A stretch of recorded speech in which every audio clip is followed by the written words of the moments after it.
What's happening? What's happening? What's happening? Of course, you know it's your boy B Hot Radio Shout in. Stepping in the building, I got an artist that's tearing up the streets right now as we speak. Nasaan, what's good with it, man? What's going on, bro? I mean, this new project, Era 404. Yeah. Goated. That thing done already went crazy, man. The visual was off the damn chain as well, sir.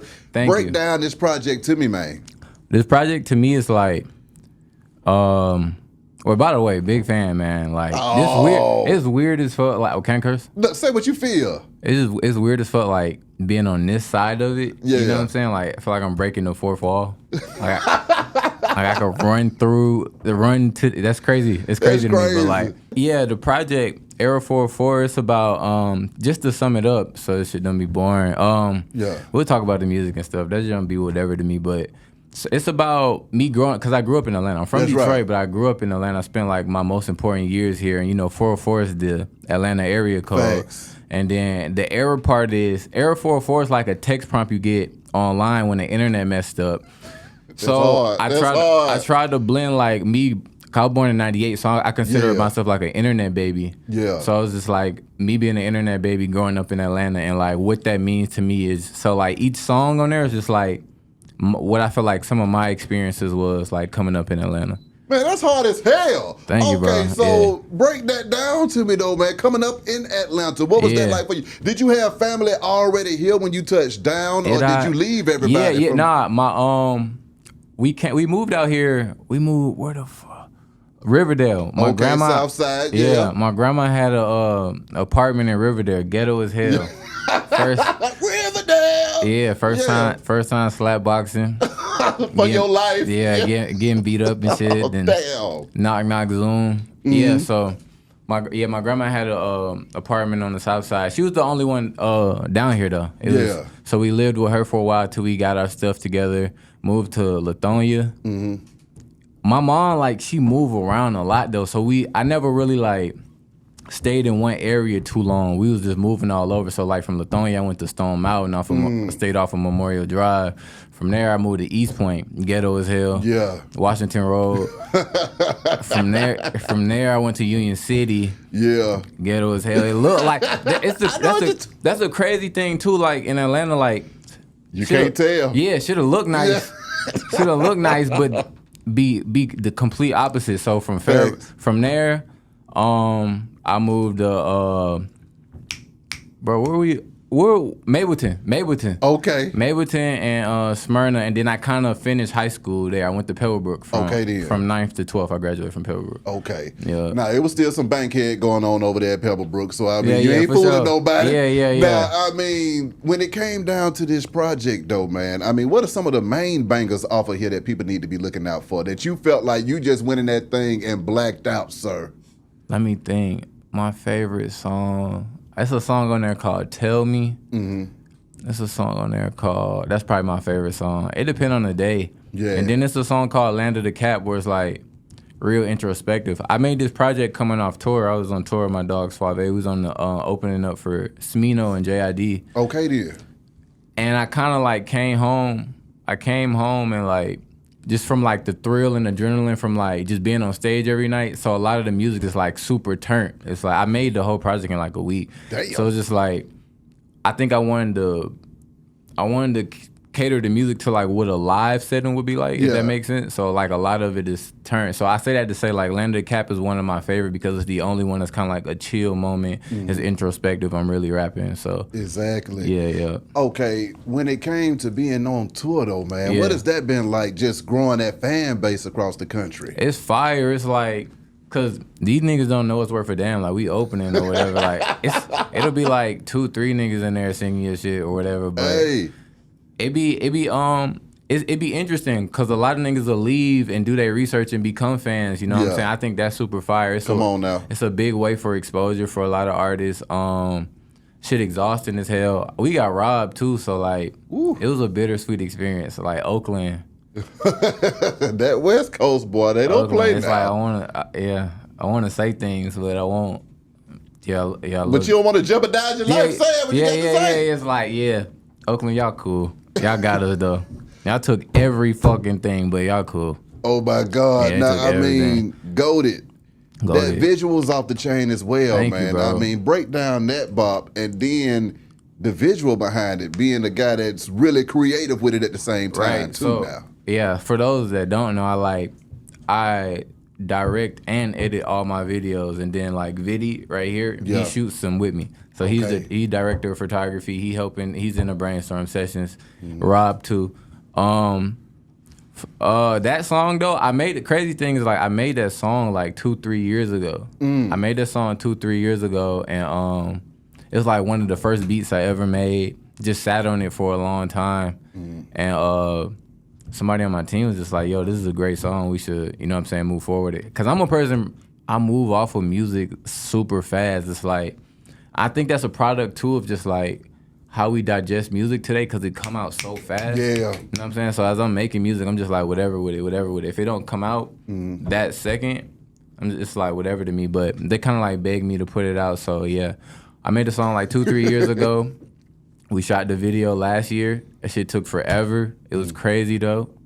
Believe me or not, we only spent like $2,500 on that video. It's like, cause you directed and shooting everything and edited it. So you paid yourself $2,500 on that video. For sure, yeah. Type shit. See, I ain't no fool. Yeah. I want to get into that part of it at the same time too. Yeah, when it comes to directing and editing and creating that content, man, what is that like for you too as well? I mean, do you enjoy the behind the scenes part of it as much as creating the actual music, or what? It's funny. It's like after we shoot, I'd be super excited, just as excited when I'm making music to go home and throw that shit on my laptop and like just start editing. Yeah. Until it be like, that shit it take forever though. You know what I'm saying? It's like, it take me forever to finish a video. So it'll 2 months. Like I think we spent like 3 months on that video. Yeah. So just shooting it. So after over time, it become like, man, fuck this video. Like, you know what I'm saying? But I be super geeked when we do it, like in a moment. Exactly. Yeah. So yeah. Now I understand that you the legacy of Proof, man. Yeah. That's Pops. Yeah. Your father, Big Proof. Yeah. How old were you when he passed? I was 7, unfortunately. 7. So I didn't really even know what was going on for real. Yeah. And then you gotta think too, like this 2006, D12, like Prime was like in that like around that time, like, you know what I'm saying? Yeah. So I really didn't even, he was always gone too, so it was like, it was just a real confusing thing for me, you know what I'm saying? Yeah. You know, I knew, like, I'm seeing people cry around me, you know what I'm saying? It's like, I know something going on. It's something I had to grow up and be like, oh, this was not having a father feel, you know what I'm saying? Like, oh, this is where having a father, you know what I'm saying? Then you might see other niggas with their dad and just be like, damn, I wonder what this like, what would like just kicking shit with my father be like? What would our conversations be like? You know what I'm saying? It's just stuff I realized as I got older. Yeah. When you realized that your father was the man at the same time too, because I'm pretty sure you heard a lot of stories about, you know. Nah, for sure. Like everything I know about him pretty much be like, man, he touched a lot of people, bro. Yeah. That's like, it's so crazy to me. It's like I'll go some random place. Yeah. I go some random place and they'll be like, man, your dad did this, your dad did this. He, you know what I'm saying? Whatever crazy story. And then I think that's just like, I don't know, I look up to him in that way. It's like, for him to be able to touch that many people, he was damn near like, niggas be, like, for the people that know him and encounter him, they be talking about him like he Tupac or something, you know what I'm saying? So, yeah, that's something I realized also too when I got older. That's just like, he touched a lot of people, you know what I'm saying? And left a mark on their heart. So, yeah. At what point was it that you went back up there to Detroit to keep the party going, though, man? And what was it like maneuvering, being an Atlanta boy, really going up there, saying what the hell's going on? Yeah, it was way different. I moved back 2021. Okay. You know what I'm saying? All that PPP money ran out, all that. You know what I'm saying? Yeah, so I moved back 2021, and I was just like, because at this time, too, I was a stubborn kid, bro. I was like, I wouldn't even say stubborn. I was just a guy who prided himself on, like, because I didn't start rapping for my dad. And I felt the way about, like, I felt like whatever I did, it would be overshadowed by him. And you know what I'm saying? So I kind of ran away from the idea of, like, our lineage, if that makes sense. It's Yeah, just I'm like, with you. Like, I think being a rapper's son is like the corniest shit in the world. I love my father, but I think like I really do. But it was something I had to grow into and realize like it's really a blessing. And I'd be a fool not to use like some of the tools that are like just like he rode the red carpet out for me in a sense. Come on, you know what I'm saying? So that's why I moved back. I moved back to Detroit. Like I'm like 23 at this time. I moved back to Detroit. I just started linking with like Royce and like all the other guys. Go see Marshall from time to time. Like pick his brain, get advice on things. Okay, now when you speak of Marshall, you talking about the Mathers. Mr. Mathers, yeah. Okay, Marshall Mathers is one of the GOATs as well, man. So, but proof your father to have played such a pivotal role in his life as well. Right. What is it like being able to go back to that guy and get information from him? It's so crazy. I be thinking like, am I taking this for granted? Because it's like, he's been around since I was like a child, so I don't think I look at him like Eminem. You know what I'm saying? I know he's like, look at him like Marshall. Exactly. So coming here name dropping him like but so it's like my view of him. It's like I understand he's like this big, crazy artist, highest selling, whatever. You know what I'm saying? So to be able to take gems from him in that aspect, be like. It'd be crazy. Cause like I aspire to be that. You know what I'm saying? So like just having that room. Like other people be having to tell me like, whatever our relationship is, it's even crazy for me to like. Even if I see him 2 times a year, that alone, that access alone is just crazy. You know what I'm saying? It's crazy to some people. So I'm like, I started looking at it like, damn, I got to take full advantage of this and like, you know what I'm saying, get as much information out of bro as possible. Cause you know what I'm saying? What are some of the best jewels that he dropped on you though, man? Man, probably just hard work. Without even him saying it, it's just like I go in there and we'll have conversations and he'll just be like, bro, like, I'm gonna be rapping. Well, he ain't saying niggas, but like, bro. Like, he was like, I'm gonna be rapping till I'm 80. You know what I'm saying? Like he goes in there religiously from like 9 to 5, literally like every day, like from 9 to 5. He's not coming no later. He's not leaving no sooner. So that's what Royce too. He like that too. Just stay in the studio all day. So they like, without even knowing, they like subconsciously taught me work ethic. Okay, then. You know what I'm saying? That's the biggest thing I probably took from them. Now, when it comes to your creative process, when you going in that studio, how you coming up with these bangers, man? It's usually inspiration driven, dog. It's like I'm bush. I was gonna say some crazy shit, but I might listen to something, hear something. I might have a conversation with my friends. Yeah. You know what I'm saying? I might get beat up by my girl, whatever, smacked across the face. Whatever, you know what I'm saying? Like whatever emotions get evoked, however, I channel that if I'm feeling it and then, you know what I'm saying, put it into the music. Like I said, that whole project was just like, was my feelings of like just coming off tour and just like feeling loud ass music, 808s bumping, you know what I'm saying? So I came home and like made a reflection of that, like a sonic reflection of that. Yeah. Now, when it comes to content creation, man, I mean, you shooting and directing at the same time. I mean, Niggalicious goes out here and goes crazy. I mean, what is it like creating this content, man? And how important do you feel like content is to your overall career and goals? Man, I feel like it's so important. Man, this is a crazy question because it's something I think about often. Yeah. But I'm also a nigga who like, and I'm sure there's a lot of kids like this too, just like perfectionists and overthinking ass niggas and like this shit gotta be fucking Martin Scorsese level. Yeah, like nobody give a fuck. Like it's meant to be Star Wars. Yeah, you know what I'm saying? It's like it's quick content, it's meant to be digested fast. Niggas is on I feel like we live in me and my friends call it like the refresh era. It's like we constantly just what's next, you know what I'm saying? I like that. So it's like, bro, make that shit, put that shit out, bro. This the thing, nobody's gonna count the shots you miss. You know what I'm saying? Just keep going, bro. Just keep making shit. Don't overthink shit. Throw that shit out. Just keep throwing shit at the wall and whatever stick. Take note to that and move accordingly. So yeah. Do you think it's difficult for new artists to break into the industry nowadays, man? And what is that like, too, just trying to carve out your own lane and niche and fan base? That's funny. I be having this conversation with Royce all the time. I think, I wish he was sitting here. Yeah. I think they had it easier. And he be like, they did, and he was like, man, we had to sit outside the record label. Nigga, we had to fly to New York with our CDs, nigga, and wait for a nigga to walk to the building. Like, yeah, that's cool. You know what I'm saying? I feel like, but how many niggas was willing to do that? Mm-hmm. You know what I'm saying? Now it's like it's so much access. Yeah. I feel like anybody could be famous now.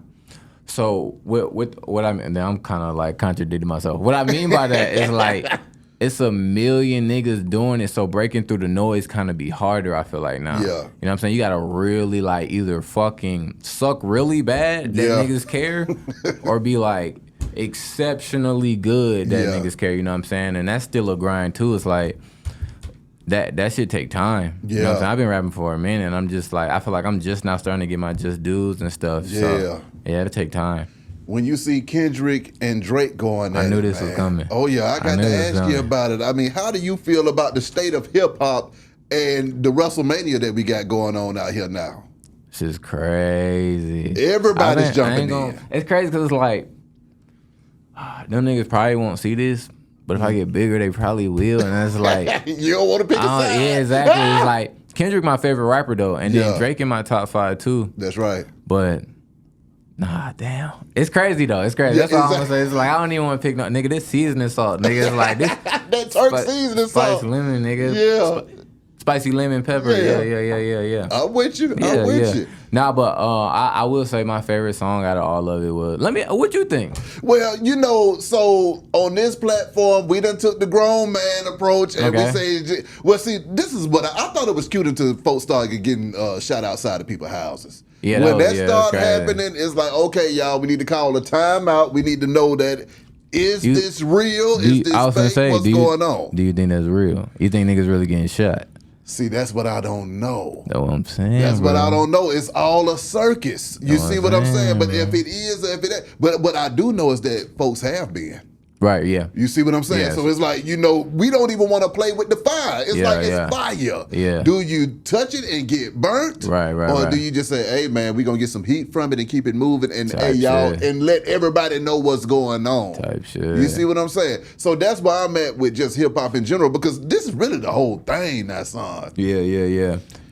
Niggas jam. Make some good-ass music and compete like that. For sure. You ain't got to cuss me out. No, facts. Just make a better song to me and say, nigga, make a better song than what I got. No, and that's going to be just as equally entertaining as you cussing me the fuck out. No, fact. Y'all see my nigga ain't pick a side, though, either. Oh, no. I ain't picking no side. I don't pick no sides in here. No, but not. Okay, now, if you want to know who won. Okay, yeah. Now, if you want to know, I'm going to go with Kendrick. Kendrick won. Yeah. But Drake didn't get his ass whooped either. He didn't. He didn't get his ass. It was a Thriller in Manila. Let me ask you this. I feel like, I mean, I wasn't around back then, but I feel like this is like my generation's, I don't know. It was way more dragged out. No, this is the greatest one of all time that we just experienced right now. For sure.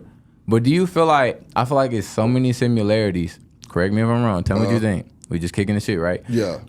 I feel like this is Nas versus Jay-Z. Oh, yeah. Yeah, it's 2.0 of that. Yeah, right. It's 2.0 of that. Okay, I'm not tripping. It's 2.0 of that. Yeah. If Nas and Jay-Z would have kept the party going, then you would have got what we got now. Right. But they kept the party going long enough to damn near put out albums against each other. Nah, facts, yeah. So it's like, okay. Yeah, and then Ken dropped a whole EP. Come on, man. That's crazy. Come on. So, I mean, they went to work. They went to work and they both jammed. You see what I'm saying? But it just hurts because it's like, hey, man, you just don't want to see nothing happen. You don't want to see somebody just wind up messed all the way up behind it. Let me ask you this. Do you feel like diss records affect legacy?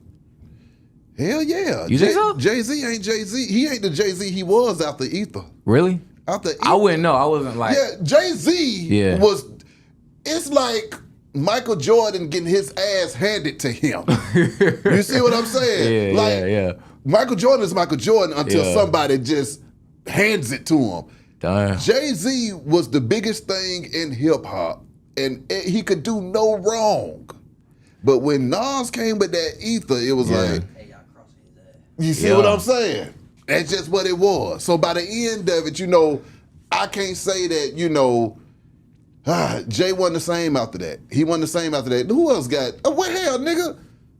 Ja Rule and 50. Yeah. After 50 got a hold of Ja Rule, Ja Rule was not the same after that. Yeah, that nigga petty too. He won't leave that nigga alone. Come on, man. Like, what? How long has it been? Like, damn near 20 years? 20 like, years. That's crazy. But then the other issue is, but now it keeps Ja Rule relevant. It do. So it's like, you know, he could have finished him and never spoke on him again. Nah, but when he bring him up now, it keeps him relevant. Nah, so I mean, Ja Rule probably like, appreciate you, 50.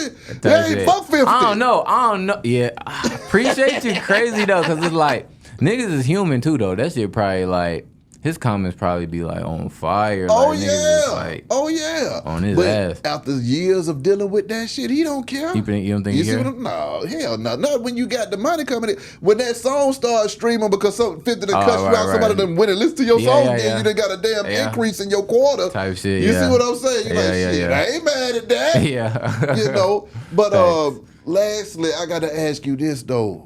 Son, I mean, where do you see hip hop going and where are you about to take it? Man, interesting question. I don't know. I do know, like, to piggyback off that conversation, me and my manager be arguing about this. I don't think that Big 3 shit is, like, a thing no more or will be a thing no more. Like, I don't think there's going to be a next generation of just, like, me personally, I don't think there's going to be a next generation of just, like, it guys. I mean, there's always gonna be. I'm with you. I see where you going. There's always gonna be he's like a guy who's like streaming the most, of course. Like, there's that. You know what I'm saying? But I think we in a time where niggas could pick their champions, and like the fans have so much access now. You know what I'm saying? It's like I feel like back then it's like we were fed like these are the niggas. Y'all accept it. You know what I'm saying? It's whether like, you like it or not. Yeah, exactly. You know what I'm saying? I feel like it was just what it was. Whatever's coming on the radio, whatever. Like I'm saying, we have so much access and information now, and like we dictate our own lives, our playlist, our you know what I'm saying? So yeah, I don't think it's gonna move in that way. But for me, man, I'm just trying to be the biggest I fucking can, man. I see myself being like, that's crazy. I never really cared to be one of the greats, bro. I just want my work to be respected, like at a crazy high level. Like I said, I do so many things. I feel like I'm a Renaissance man in a way. Yeah. So it's just like I just want that to be seen by the world and respected. And that's like I said, I feel like this is the very, very early start of it. So yeah. What do you want your fans to take from it though, man? Man, I want my fans to take from it two things. Like one being like, anything is fucking possible. It can happen. I feel like I got this tattoo on my face that say destined. Yeah. Cause like I used to wake up some days and be like, damn, is this really for me? Will I ever make it? But it all starts in the mind. Everything starts in the mind and mental, and the universe work mentally, or God, or whatever you believe in, whatever higher power. I feel like first thing is knowing, and then second is doing the work and having just like this burning desire and fire under you to get this shit done. Like no matter if, you know what I'm saying? Like if there's a will, there's a way. Anything could fucking happen. I want people to know that, and I want people to like just be themselves, man. Just like relentlessly be yourself. Like I'm in this bitch with stickers on my face, tattoos on my face, a Rolex grill, and a cardigan. Like I'm confusing as fuck right now, probably, but like I'm just me. You know what I'm saying? I do what the fuck I want to do. I wake up and he's like, I don't care who in the room. I'm gonna make 1,000 gay jokes. I ain't do it yet, but I'm gonna make 1,000 gay jokes. I don't give a fuck if you the streetest nigga, or the sweetest nigga, like. But yeah, that's the things. It's like those two things, man. Like anything is possible, and just be yourself, bro. Cause living for other people is, we only got one life, dog. You damn right. Yeah. How can they contact you, man? Man, Nasaan on everything. That's Nasaan. My Twitter is, I don't know my fucking Twitter. Y'all find it, but it's everything is Nasaan. Nasaan. Thank you, man. No problem, man. Appreciate you coming through this thing. Wish you nothing but the best and much success. For sure. Be High Radio, shout in Nasaan. We gone.